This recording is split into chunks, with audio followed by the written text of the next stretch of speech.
Bem, dizem que as imagens falam mais que 1000 palavras. Então, só para constar, é assim que se parece um país rico e é assim que se parece um país pobre. Para quem não me conhece, eu sou orgulhosamente moçambicano, mas hoje, ser moçambicano significa ser um cidadão nascido em um dos 10 países mais pobres do mundo.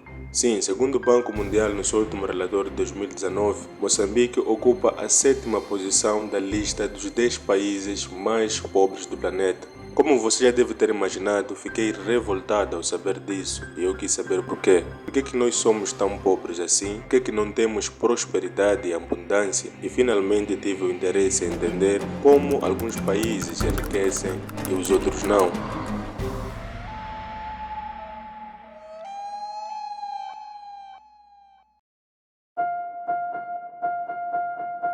Para conseguir a resposta desta minha questão, recorri ao livro mais famoso de Adam Smith, A Riqueza das Nações. Neste livro, lançado em 1776, Adam Smith, que é por muitos considerado como sendo o pai da economia moderna, responde a uma das maiores questões econômicas já colocadas: como algumas nações são ricas e as outras não.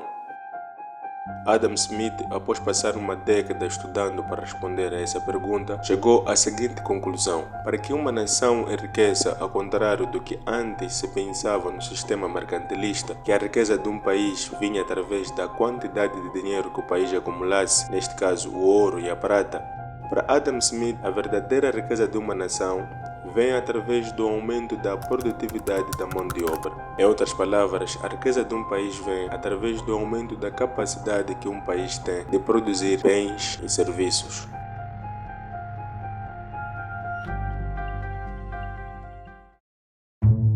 É importante sublinhar que quando Adam Smith chega a essa conclusão, ele se refere especificamente do aumento da produtividade da mão de obra nas fábricas, porque são as fábricas ou indústrias que têm a capacidade e flexibilidade de processar matérias-primas em larga escala e transformá-las em produtos acabados, pronto para consumo.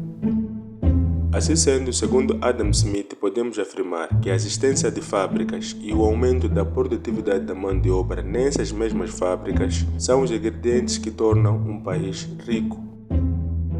E isso nos leva a mais uma questão: o que gera o aumento da produtividade nas fábricas? O que faz com que as fábricas produzam mais em menos tempo? Adam Smith, durante a sua pesquisa, também constatou que o aumento da produtividade nas fábricas está diretamente relacionada a algo que ele chama de divisão de trabalho. Divisão de trabalho é a fragmentação do processo produtivo de um determinado produto ou serviço em várias etapas ou setores, com vista à especialização da mão de obra. Mas para que a gente possa compreender melhor o conceito de divisão de trabalho, vamos ver o exemplo dado pelo próprio Adam Smith de uma fábrica de alfinetes. Enquanto que no sistema artesanal, uma única pessoa participa de todas as fases de produção de um produto, e neste caso seria do alfinete, com a aplicação da divisão de trabalho na fábrica de alfinetes que Adam Smith visitou, essa tarefa foi repartida em apenas 10 fases para 10 funcionários. O primeiro funcionário tinha como tarefa desenrolar o arame, o segundo trabalhador tinha a tarefa de endireitar o arame, o terceiro funcionário realizava o corte do arame, o quarto trabalhador tinha como responsabilidade fazer a ponta do alfinete. A próxima operação era mais complexa, por isso só nesta fase foi dividida em 3 partes. O quinto trabalhador fazia o acabamento da ponta do alfinete para receber a cabeça. Essa era a primeira parte dessa operação. O sexto trabalhador realizava a segunda parte dessa operação. E mais em frente, o sétimo funcionário realizava a terceira e última parte dessa complicada tarefa. O oitavo trabalhador ajustava a cabeça ao alfinete. O nono funcionário prateava os alfinetes para que ficassem mais atrativos e duráveis. E finalmente, o 10º funcionário embalava os alfinetes para que fossem comercializados. Com a divisão de trabalho, os 10 funcionários juntos eram capazes de produzir 48.000 alfinetes por dia. Porém, se tivessem trabalhado de forma isolada e independente um do outro, tal como acontece com os artesãos, e sem que nenhum deles tivesse sido treinado para esse ramo de atividade, certamente que cada um deles não teria conseguido fabricar 20 alfinetes por dia. E caso quisesse aumentar ainda mais a capacidade de produção, então que se aumentasse a divisão de trabalho. Quando um funcionário está mais focado na realização de uma pequena atividade específica, ele fica mais concentrado e gasta menos energia e é consequentemente mais produtivo. Enquanto que o funcionário que é obrigado a se concentrar em 2, 3 ou mais atividades diferentes no mesmo ambiente de trabalho, ele fica mais propenso a se desconcentrar com recorrência por causa da mudança de uma atividade para outra.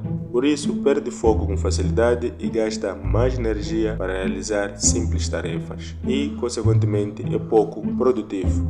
Observa que este livro foi lançado em 1776 e hoje, quase 250 anos depois, vivendo em um mundo totalmente capitalista, podemos facilmente observar que a divisão do trabalho é o que mantém a nossa sociedade desenvolvida.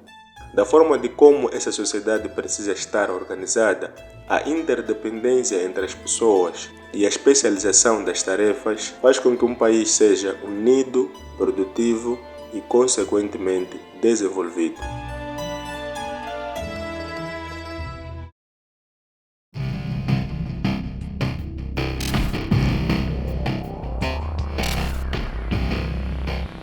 Quando os países desenvolvidos aumentam a divisão de trabalho, o país gera mais postos de emprego. Os trabalhadores mais produtivos que se tornaram especialistas começam a produzir cada vez mais em grandes quantidades. Quando se verifica uma produção em excedente, o bolo econômico cresce e assim os trabalhadores começam a ganhar salários cada vez maiores e essas pessoas com salários maiores, elas conseguem cuidar de dentro da sua família, dos seus idosos, das suas crianças e dos doentes. Algo que não vai acontecer em países menos desenvolvidos, porque graças à baixa produtividade do trabalhador, o salário é pequeno. Perceba que o problema de baixa produtividade não está no trabalhador, mas sim no próprio sistema produtivo em que ele está inserido.